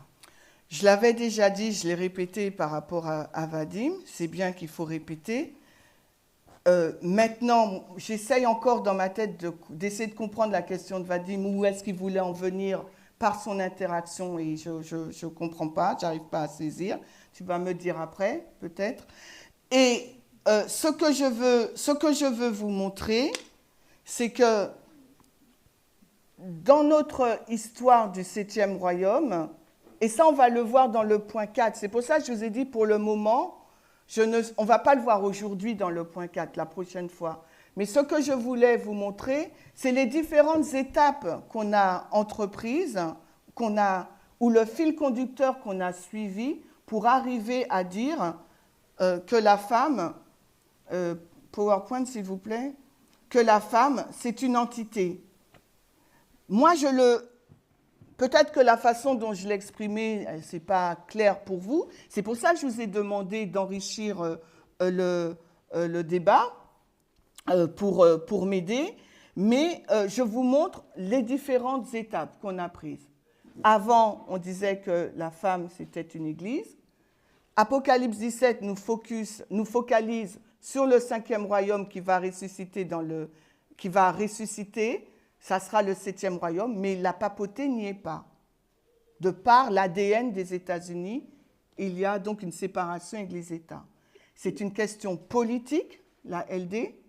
Ellen White avait une vision sabbat-dimanche qui n'est plus d'actualité aujourd'hui. Mais ça, on l'avait vu dans les 5 premières preuves.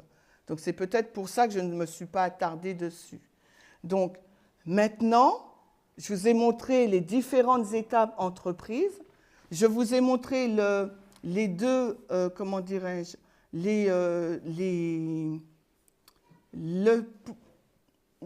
séminaire où on en a parlé. Je peux vous dire que même si vous écoutez le séminaire, peut-être que vous n'allez pas tout comprendre, parce que c'est une classe, il y a beaucoup de discussions. Mais voilà, c'est à partir de là qu'on a parlé de cette entité. Femme entité. Vas-y. Tu peux revenir sur le PowerPoint, mais là où tu montres les différentes... je ne sais plus si c'est le PowerPoint ou si c'est ton tableau où on voit un... Ouais, c'est ça.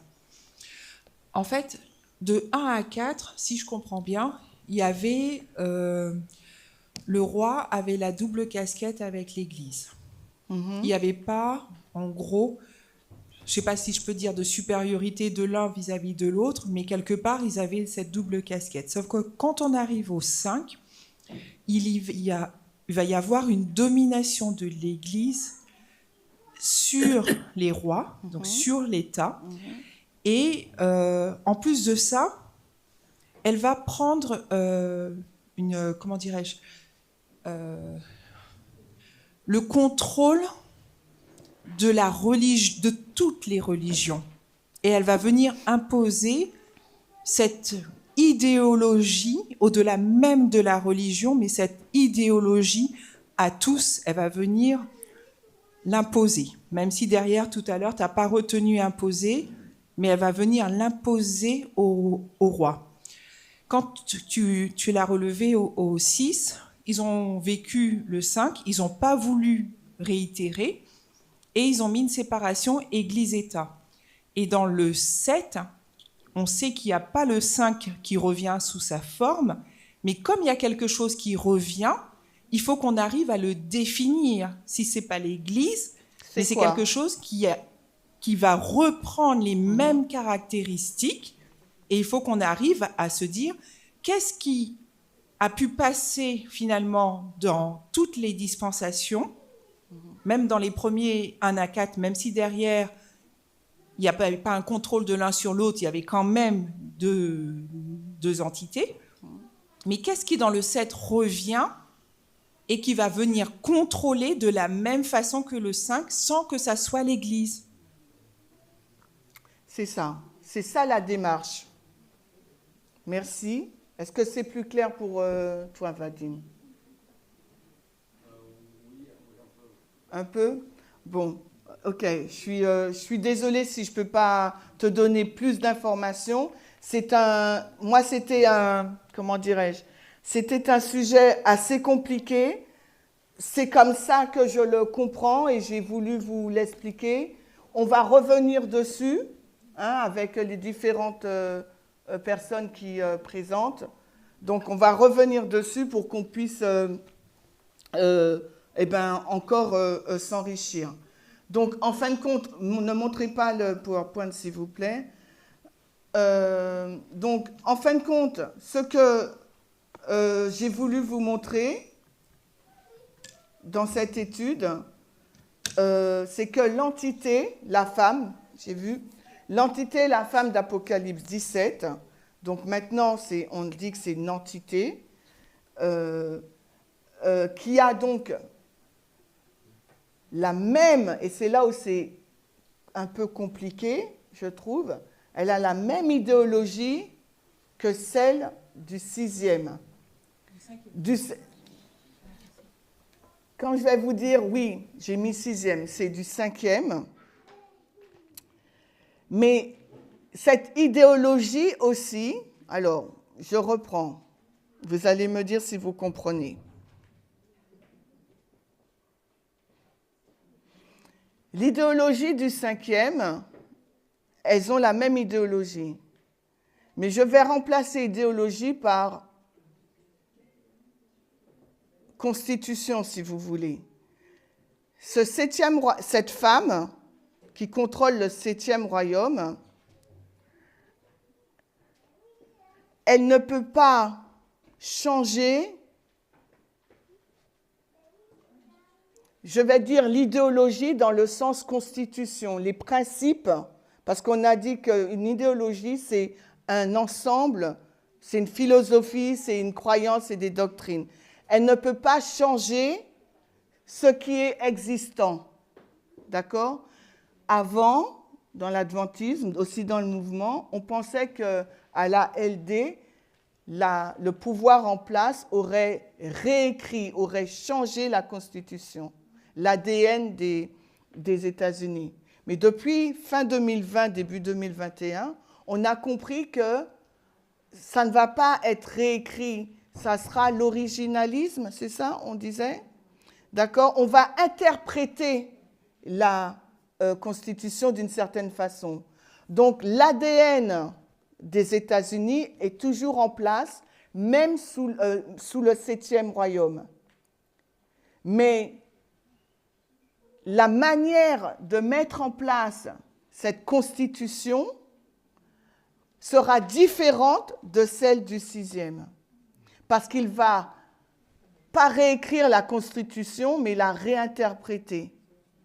D'accord? Et c'est là où ça peut être compliqué à conceptualiser. Si je peux penser à un exemple, vas-y.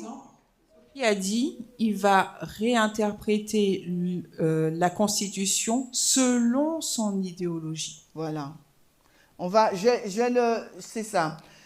Merci, c'est mieux formulé. Donc, la Constitution, c'est l'ADN des États-Unis. Ça reste sous le 6e et sous le 7e royaume. Bien que le 7e royaume soit mauvais, parce qu'il est chevauché par cette femme prostituée qui est mauvaise, il ne pourra pas changer la Constitution, mais il va la réinterpréter selon la mauvaise idéologie ou la mauvaise influence de cette entité qui le chevauche, cette femme. Femme spirituelle, entre guillemets, hein, parce qu'on verra que ce n'est pas une femme, c'est un homme qui chevauche cette bête, ok, pour plus tard. Donc, il nous faut, quand on regarde les actions du 7e royaume, il est toujours dans le cadre de la Constitution, de l'ADN des États-Unis, mais il va interpréter et mettre en place différemment cette Constitution. Par exemple, les États-Unis, c'est une terre d'accueil. Qu'est-ce qu'il va dire? On va peut-être, moi je ne sais pas, sélectionner certains peuples à venir sur le sol. C'est un exemple comme ça qui me vient dans la tête, comme ça que je vous dis.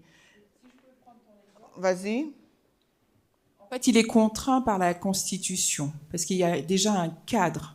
Et comme il ne peut pas faire hors du cadre, il est obligé de réécrire.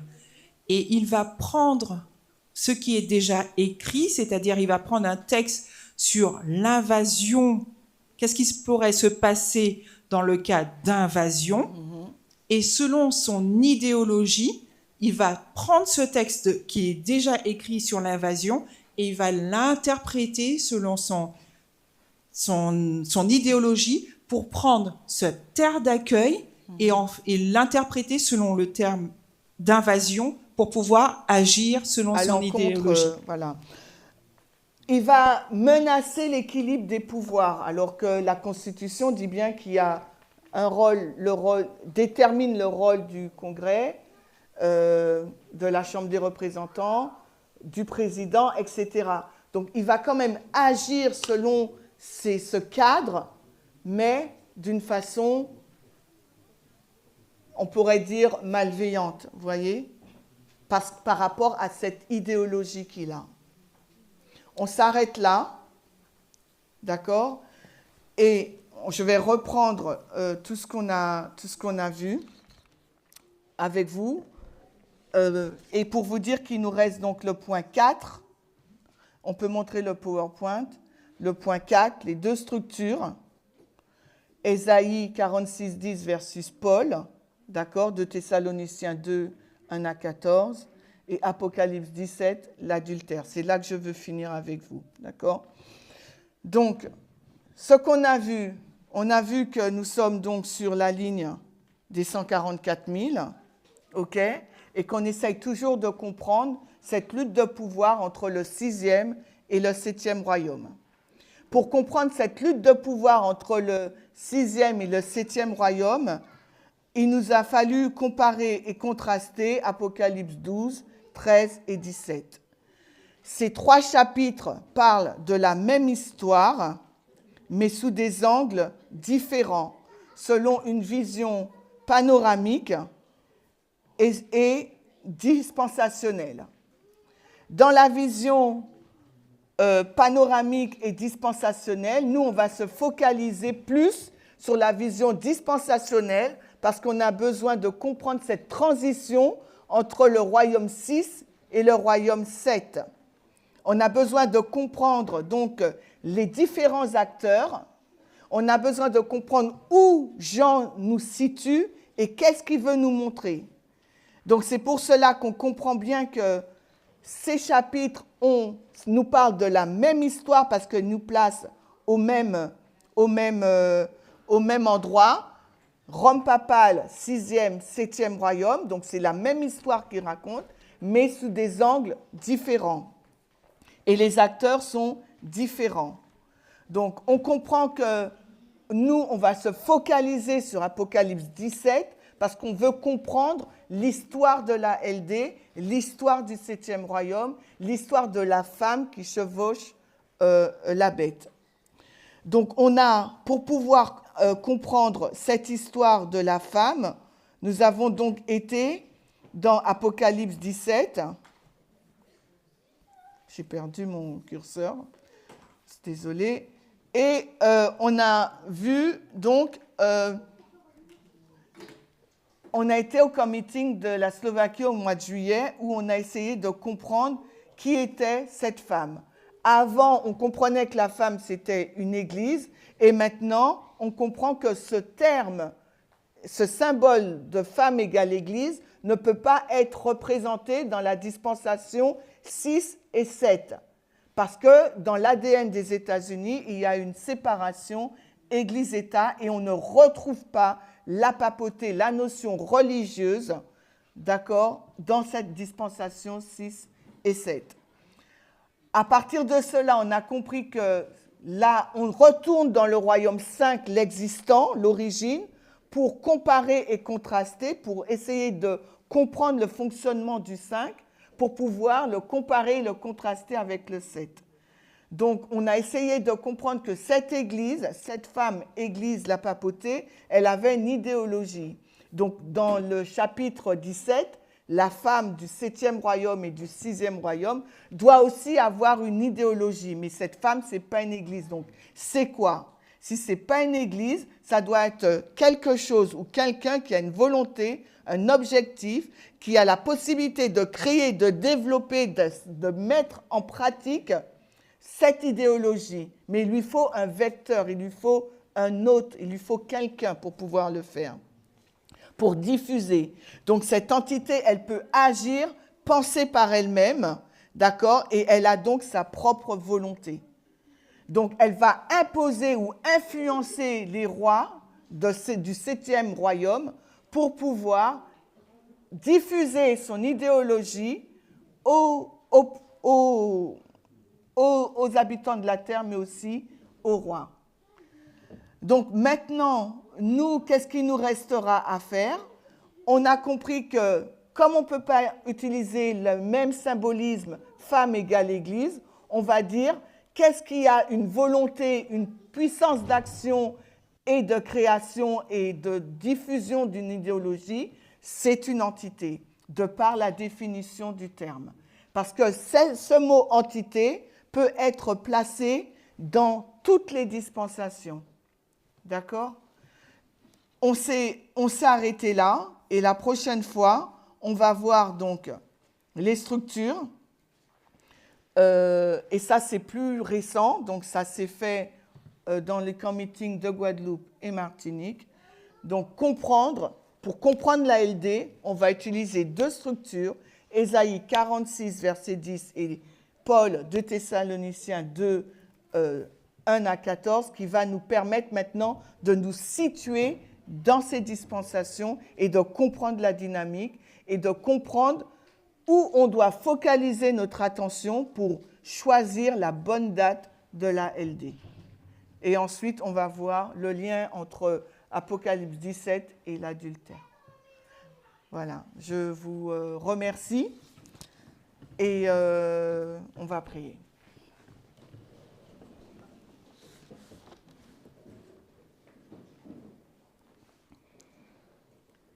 Seigneur Dieu, nous te remercions pour ces moments de partage, pour ces échanges, Seigneur, et nous te demandons vraiment de nous permettre de revenir sur ces sujets, de revenir pour que nous puissions comprendre et assimiler ces choses, et que nous ne puissions pas, Seigneur, rester dans notre coin si nous ne comprenons pas, que nous puissions échanger les uns avec les autres, poser nos questions, Seigneur, afin de pouvoir nous aider dans cette meilleure compréhension.